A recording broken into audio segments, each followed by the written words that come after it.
وعن عائشة رضي الله تعالى عنها قالت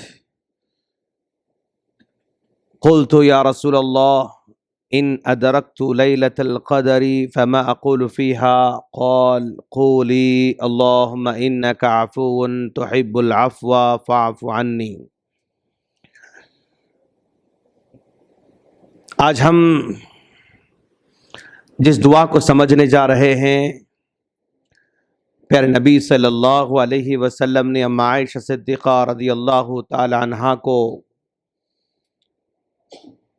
لیلۃ القدر میں پڑھنے کی دعا سکھائی، اور کل ہماری پہلی تاخیرات تھی جس میں ہم لوگوں نے مسلسل اللہم انک عفو تحب العفو فاعف عني پڑھا ہوگا، اور جن لوگوں نے کل تاخیرات میں اس دعا کا اہتمام کیا یقیناً وہ لوگ بڑے خوش نصیب ہوں گے، اس لیے کہ اس دعا کے بارے میں پیارے نبی صلی اللہ علیہ وسلم نے ام عائشہ صدیقہ رضی اللہ عنہا کو سکھایا۔ اس دعا کا مطلب اللہم انک عفو، اے اللہ تو معاف کرنے والا ہے، تحب العفو اور تو معافی کو پسند کرتا ہے، فاعف عنی پس تو مجھے معاف کر دے۔ تو دو تین باتیں اس میں بیان کی گئی ہیں۔ یہاں پر اللہ تبارک و تعالیٰ کی صفت العفو یعنی معاف کرنے والا، العفو کے معنی بھی معاف کرنے والا ہے، الغفور کے معنی بھی معاف کرنے والے کے ہیں۔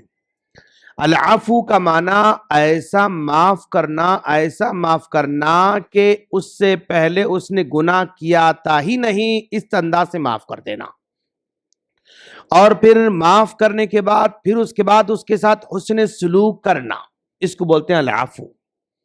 جیسے کوئی آدمی مجھے ستائے، اس کو معاف کر دیتا ہوں، یہ الگ بات ہے، لیکن دل میں خلش رہتی ہے، دل میں تکلیف رہتی ہے، کبھی نہ کبھی جب وہ نظر آتا ہے، ملاقات ہو جاتی ہے تو یاد آ جاتا ہے، معاف تو کیا میں نے لیکن وہ دل میں بات رہ جاتی ہے، اس کو عفو نہیں کہتے ہیں، اس کو معاف کرنا نہیں کہتے ہیں، بلکہ دل سے نکال دینا اور پھر اس کے ساتھ حسن سلوک بھی کرنا، حسن معاملہ کرنا، اس کو کہتے ہیں العفو۔ تو گویا اللہ تبارک و تعالی ہمارے گناہوں کو اس طرح مٹا دیتا ہے، اس طرح ختم کر دیتا ہے کہ اس سے پہلے ہم نے گناہ کیا تھا ہی نہیں۔ لیکن الغفور میں کیا ہوتا ہے؟ الغفور میں جب بندہ گناہ کرتا ہے تو اللہ اس کو گناہوں کو ڈھانپ دیتا ہے، گناہوں کو ڈھانپ دیتا ہے۔ اگر ایسے ہٹایا جائے تو گناہ یہاں پر موجود ہوتے ہیں، گناہ یہاں پر موجود ہوتے ہیں۔ العفو کے معنی اس طرح ہٹانا کہ وہاں پر ہمارا پیپر، ہمارا نام عمل بالکل صاف و شفاف رہنا۔ جیسے ہم ٹائپ کرتے رہتے ہیں، اگر ہم کسی کو ڈیلیٹ کرنا ہے، کنٹرول اے دبایا ہم نے، ڈیل، خلاص ہمارا پیج بالکل وائٹ وہاں پر نظر آتا ہے، ہمارا پیج بالکل وائٹ نظر آتا ہے۔ کنٹرول زیڈ مارتے پھر دوبارہ آتا ہے، فائل ہماری واپس لوٹ کر آتی ہے۔ تو وہاں پر اللہ تبارک و تعالی ایسے ڈیل مار دیتا ہے کہ پھر دوبارہ وہ ہماری فائل واپس لوٹ کر آتی نہیں، فائل خلاص، کلوز فائل۔ لیکن الغفور میں کیا ہوتا ہے؟ ہمارے گناہوں کو اللہ ڈھانپتا ہے، اور کل قیامت کے دن اگر چاہے تو ان گناہوں کے بارے میں باز پرس کر سکتا ہے، ہمارے گناہوں کے بارے میں اللہ کوشچن بھی کر سکتا ہے۔ اور حدیث میں آیا، اللہ کے رسول صلی اللہ علیہ وسلم نے فرمایا، کل قیامت کے دن بندہ جو گنہگار تھا، اس کے گناہوں کو اللہ جو ڈھانپ رکھا تھا، اور اس کے بارے میں آ کر پوچھے گا کہ ہاں یہ کیا تھا نا تم نے؟ اللہ کے رسول، ہاں اللہ میں نے کیا تھا۔ یہ تم نے کیا تھا نا؟ ہاں اللہ میں نے کیا تھا۔ پھر اس کے بعد اللہ اس کو وہاں پر معاف کر دیتا ہے۔ تو العفو وہ دوبارہ کوشچن کرنے کی نوبت ہی نہیں آنے والی ہے۔ تو اللہ معاف کرنے والا، کس کس کو معاف کیا؟ ذرا دیکھو آپ، کتنے بے شمار لوگوں کو اللہ نے معاف کر رکھا ہے۔ پیارے نبی صلی اللہ علیہ وسلم نے فرمایا، بنی اسرائیل کا ایک آدمی زندگی بھر گناہ کرتا رہا، اور احساس ہوا کہ بھائی اللہ مجھے پکڑنے والا ہے، اللہ مجھے میرے گناہوں کی سزا دینے والا ہے، اس کو اس بات کا احساس ہوا۔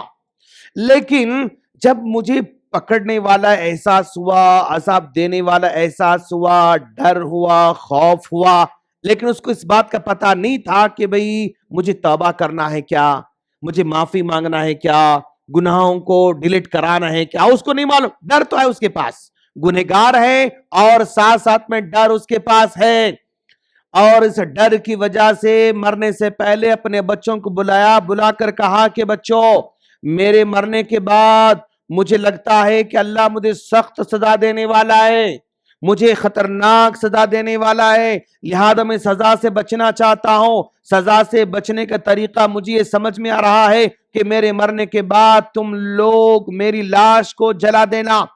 میری لاش کو جلانے کے بعد اس کی راکھ بنتی، اس راکھ کا ایک حصہ پانی میں بہا دینا اور ایک حصہ ہوا میں اڑا دینا.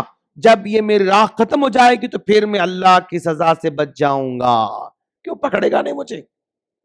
میرا وجود نہیں رہے گا، پھر مجھے پکڑے کیسے؟ اس طرح اس نے اپنے بیٹوں کو وصیت کی.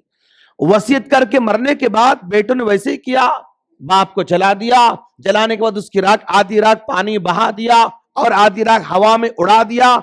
اس کے بعد اللہ تبارک و تعالی ہواؤں کو حکم دیتا ہے تو اس کے راکھ کے ذرات کو جمع کرتے ہیں، پانی کو حکم دیتا ہے تو پانی اس کے ذرات کو جمع کر دیتے ہیں، اور پورے ذرات کو جمع کرنے کے بعد پھر اللہ کھڑا کرتا ہے، اس کو زندہ کرتا ہے اور اس سے پوچھتا کہ بندے، تو سمجھتا تھا کہ اگر تجھ کو جلا دیا جائے، راکھ کر دیا جائے، پانی میں بہا دیا جائے اور ہوا میں اڑا دیا جائے تم پکڑ سے بچ جاؤ گے؟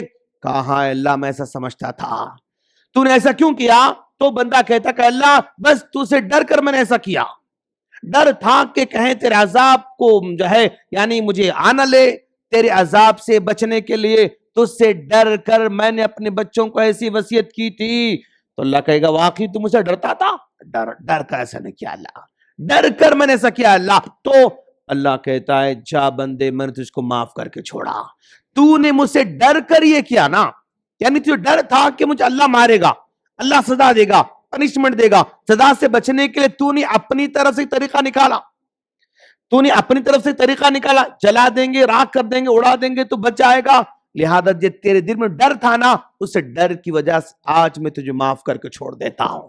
تو بندہ کہہ رہا ہے اللہم انک عفو، اے اللہ تو معاف کرنے والا ہے، زندگی بھر گناہ کرنے والے کو تو معاف کر دیا، ڈر کی وجہ سے معاف کر دیا. 99 لوگوں کو قتل کرنے والے کو معاف کر دیا، اسی نے 100 قتل کیا، اس کو بھی تو نے معاف کر دیا. زندگی بھر گناہ کرتے کرتے کرتے ایک دن اس عورت نے ایک کتے کو پانی پلا دیا تو اس کو معاف کر دیا. اللہم انک عفو، تو معاف کرنے والا ہے، تحب العفو، معافی کو پسند بھی کرتا ہے، معافی کو پسند کرتا ہے. تو لہذا اب میں بھی زندگی میں معاف کرنا شروع کروں گا. کیوں؟ تو معافی کو پسند کرتا ہے نا، میں بھی زندگی معاف کرنا شروع کر دوں گا. تو اگر بندہ اللہ تبارک و تعالی کو معاف کرنے والا سمجھ رہا ہے اور خود بھی معاف کرنا شروع کر دیتا ہے، پھر حقدار بنتا ہے فاعف عنی کہنے کا، اے اللہ تو مجھے معاف کر دے. لیکن اگر بندہ صرف اے اللہ تو معاف کرنے والا مجھے معاف کر، تو معاف کرنے والا مجھے معاف کر، لیکن میں تو معاف نہیں کروں گا، نہیں چلنے والا. بھائی جب تو معاف کرتا ہے میں بھی معاف کرتا ہوں تو اب تو جو ہے میں معافی کا حقدار بن سکتا ہوں. تو ہمیں بھی اپنی زندگی میں مختلف مراحل میں معاف کرنے والے بننا ہوگا. بیوی کا مسئلہ آتا ہے، بچوں کا مسئلہ آتا ہے، بھائیوں کا مسئلہ آتا ہے، پڑوسی کا مسئلہ آتا ہے، اور وراثت کا مسئلہ آتا ہے، کاروبار کا مسئلہ آتا ہے، پارٹنرشپ کا مسئلہ آتا ہے. کئی مسئلے آتے ہیں جہاں پر ہم دلوں میں پال لیتے ہیں، دلوں میں سالوں سال بغض کو، عناد کو اور دشمنی کو پال لیتے ہیں. ظاہری طور پر سامنے سلام کر لیتے ہیں، ظاہری طور پر ہاتھ ملاقات کر لیتے ہیں، ظاہری طور پر عید گلے مل جاتے ہیں، لیکن دل میں وہ کولڈ وار باقی رکھتے ہیں، وہ کولڈ وار دل میں جو ہے وہ خلش باقی رکھتے ہیں. اس کو بھی معاف کر دینا ہوگا. تب چل کر ہم اللہ سے کہتے ہیں کہ اللہ تو معاف کرنے والا ہے، معافی کو پسند کرتا ہے، اب تو مجھے معاف فرما. اگر ہم یعنی اس رات میں یعنی 5 طاق راتوں میں بلکہ آخری عشر میں اس دعا کا اہتمام کرتے رہیں گے تو انشاءاللہ کوئی بعید بات نہیں کہ اللہ ہمارے گناہوں کو معاف فرما دے اور ہمارے اعمال کو پھر ہمارے وہ دفتر کو بالکل صاف و شفاف بنا دے. لیکن اگر ہمارے حقوق بندوں پہ ہیں. میں نے کسی کا پلاٹ مار لیا اور کہا اللہ معاف کر دے, اللہم انک عفو, نہیں چلے گا, واپس لوٹانا پڑے گا. میں نے کسی خردہ لے لیا, ڈبو دیا, اللہم انک عفو, نہیں چلے گا. میں نے کسی کا جو ہے گھر جو ہے پلاٹ بھر گھر بنا رہا ہوں, 6 انچ آگے بڑھ گیا اس کے, اور سامنے روڈ بڑی ہے, میں 4 فٹ آگے نکل گیا, اللہم انک عفو. میری بالکنی سامنے 3 فٹ جا رہی ہے, پھر میرے ریمپ جو ہے اگلے 4 فٹ آگے جا رہے ہیں, راستے سے گزرنے والوں کو میری سیڑھیاں ڈسٹرب کر رہے ہیں, اللہم انک عفو تحب العفو, نہیں چلنے والا ہے. تو بندوں کے حقوق کو مارنے کے بعد بندہ اگر یہ کہے اللہم انک عفو, یہ دعا وہاں اٹک جاتی ہے. بندوں کے حق کو جو ہے پورا ادا کرنا, اللہ کے حق کو ادا کرنا, اور پھر ایک ارادہ کرنا کہ آئندہ گناہ نہیں کروں گا, تب چل کر یہ دعا قبول ہوگی اور ہمیں جو ہے فروٹ دینے والی ہے. اللہ سے دعا ہے اللہ ہم تمام کو اپنے اعمال کی اصلاح کرنے کی توفیق عطا فرمائیں, اور جو بندوں کے حقوق جو ہے ہم سے مارے گئے ہیں, بندوں کے حقوق ادا کرنے کی دعا فرمائیں.